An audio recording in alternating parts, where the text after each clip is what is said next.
Hello everyone, welcome to my channel. My name is Mr. Trumpy, and this is the video of the day. So today, I'm going to talk a little bit about China today.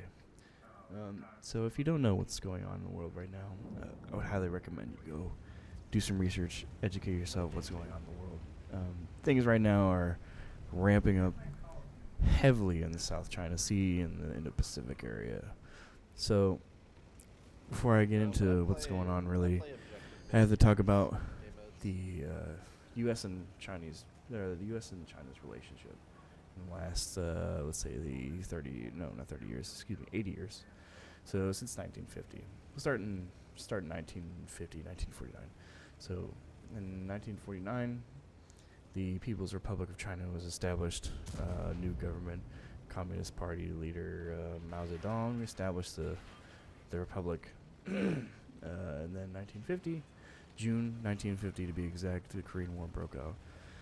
So the North Korean People's Army were backed by the Soviet Union, and they were attempting to take over South Korea. Now, of course, North Korea being a communist country, they were also backed by China. China also supported them. Not obviously, I have no idea how, to the extent of their support. However, I could probably do some research and find out. But let's move on. Let's get through this kind of quickly. So, 1964, China did their first atomic test in October. In 1972, President Nixon visited China to boost relations with China and talk about Taiwan. In 1982, July, Ronald Reagan visited China and affirmed their one China policy.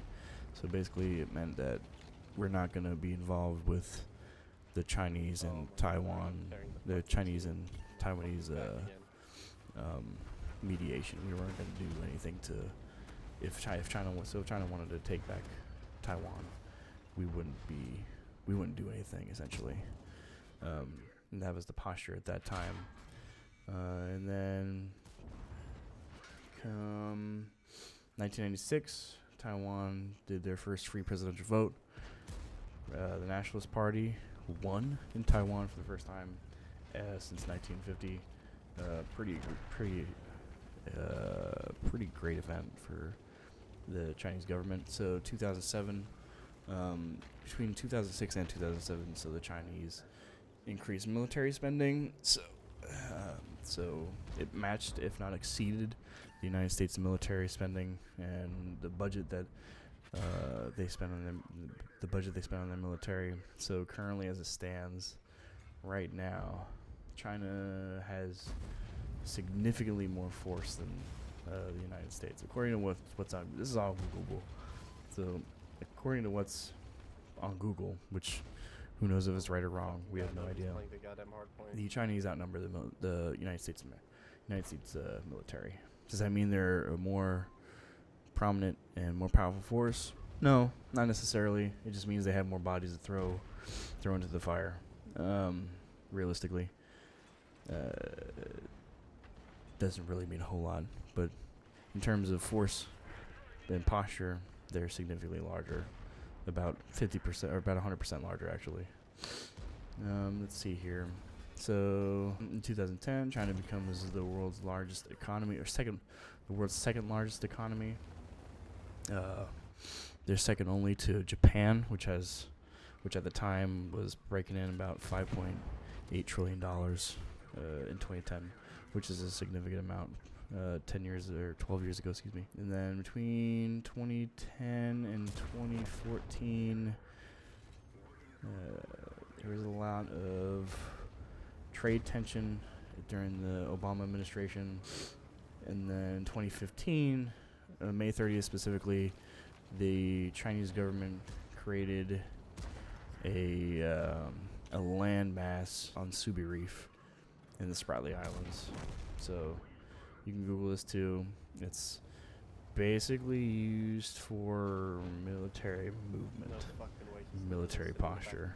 So they've been making these little islands since 2015, which is nuts. And then throughout the Trump administration, it looks like he's been just trying to improve the relation between China and us. It didn't really. It seemed from the news, it visually looked like things were going okay, but you don't know. It's one guy talking to another. Who knows what's going on? Okay, I've returned. I started rambling way too much, and I get off track when I start just randomly talking about stuff. But we were talking about 2020, then the Trump administration. He did a pretty, I'm not going to lie, he did a pretty decent job with talking to China and increasing our relationship with them. It slowly deteriorated from between 2019 and 2022, and then current events now with China in August. This very recently, just literally a couple weeks ago, I think, the House Speaker wanted to go over to Taiwan to affirm to them that we are here for them. We are here to help in time of need. Not too positive what help means exactly. Help could mean a plethora of different things. It could mean we provide weapons, we provide food, supply, support to them, or we could provide physical military presence to them to help deter China from trying to re-envelop them into the country, or re-envelop them into the one China policy thing. But Nancy Pelosi tried to go over there. The Chinese officials let out a very, very strong threat. I wouldn't really call it a threat. I'd call it more of a deterrent. They were very insistent on us not going over there and not getting involved, not trying to continue separating Taiwan from China. If you didn't know, 90% of the people in Taiwan want to be separated from China. Vice what it was back in 1950 or late 1940, early 1950s. Only about 30% of the Taiwanese people wanted to be separated from China. So currently, as it stands, China is moving into the South China Sea.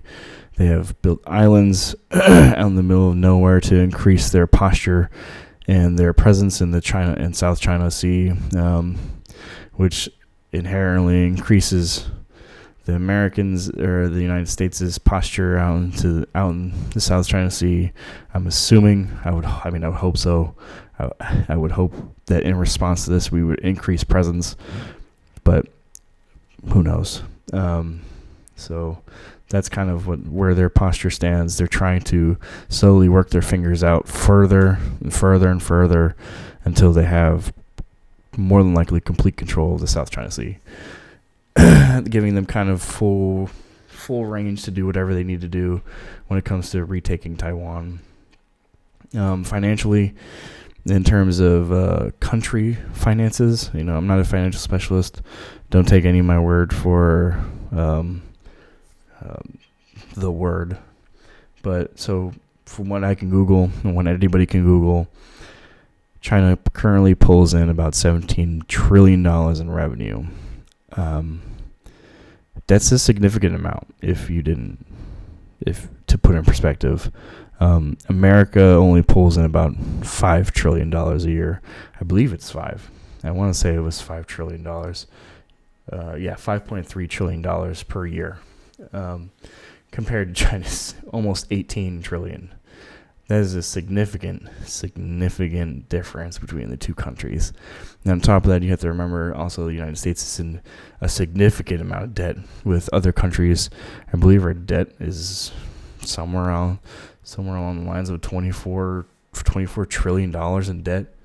So, the good old U.S. motto, use credit cards, incur debt. It's great. Here it is. So on the Fiscal Data Treasury Gov site, we currently owe exactly 24,109,361,188,937.07 to various countries and dead creditors. So that's just a little bit about our financial situation in terms of U.S. and China. And on top of that, you have to remember retaking Taiwan is also a financial gain for China because Taiwan is one of the lead exporters in chips. I'm not too positive what kind of technology it is. It's some chip technology. I'm no tech guy, but I'm sure someone can tell me what exactly they export. They're a number one exporter for some kind of chip that goes in all the phones, all of our cell phones, all of our cars, all of our just about anything that has a computer. It goes into it. So China taking over Taiwan equals bad news, and more bad news for specifically the financial side of it. They're just going to keep increasing growth and increasing everything, basically. The other thing, their military. So I don't believe they have forced conscription like North Korea does. I don't think you have to serve. However, as far as I can research, China has a significantly larger military force than the United States. Now, just because they have a significantly larger military force doesn't necessarily mean it's more powerful or better. It just means they literally have more cannon fodder to throw into the fire. It does have nothing to do with are they more well trained than our boys are than theirs, which I highly doubt. I guarantee our small military force is more than enough to tackle anything that gets thrown at it. Googleable, you're able to see kind of roughly how many military members we have in active duty right now. In the U.S. side, it's about 500,000 compared to China's 900,000 in active duty military service. And that's kind of where we sit at with military numbering. So why should you care? It's not happening in the U.S. It's not affecting U.S. right now. It's not affecting the United States right now. Why should anybody really care? In my honest opinion, if you want to be involved fully with U.S. politics and what goes on in the United States and what happens really in the world, you should be watching this. This is something that you need to be taking a closer eye, looking at with a keener eye, and just taking a gaze and doing research and finding out what's exactly going on, because this could affect everybody. A war with China over another country would not be very fun for anybody, especially considering China is a nuclear power. A lot of people right now are concerned with social issues that are going on in the United States, which is great. But we should be looking at our own social issues. However, we are seemingly failing to pay attention to what's going on outside of our doorstep. You got to remember, we have bases everywhere in the world. So if Taiwan falls to China, we might lose something. We might lose a base. And that means that we might have to go in and do something about it. We might have to go to war. Who knows? Hope not. That'd suck. And that would mean other countries get involved. Japan would get involved. Australia might get involved. Britain might get involved. This is a big deal. This can be a big deal. And that's why we should do our due diligence and try to do as much research as possible into what's going on right now. But that's kind of all I wanted to talk about today. I hope I was coherent and I made kind of sense and I made points, or I made clear points. and I didn't ramble too much. Sometimes I do that, and I'm just sitting there stuck. So hopefully I didn't do that. But yep. Comment below what you think about what's going on, or what's going to happen, or if you know what's going on. Comment below. Like the video, sub if you like to. That'd be cool. But yeah, I really, if there's enough people look at this, I'd like to see everybody's opinion on it, what's going on, and what we as American citizens should be really focusing on right now in 2022. Because a lot of it seems to be social issues that we're focusing, and we're not really focusing on the big picture, in my opinion. But this video is coming into close. This is probably the worst part of this game. I really don't want to look at it, but I hope you guys have a great day, a great evening, great morning, wherever you're located at. And I hope you guys have a wonderful weekend. This is Mr. Trumpy. I'm going to let the video play out. You guys have a great one.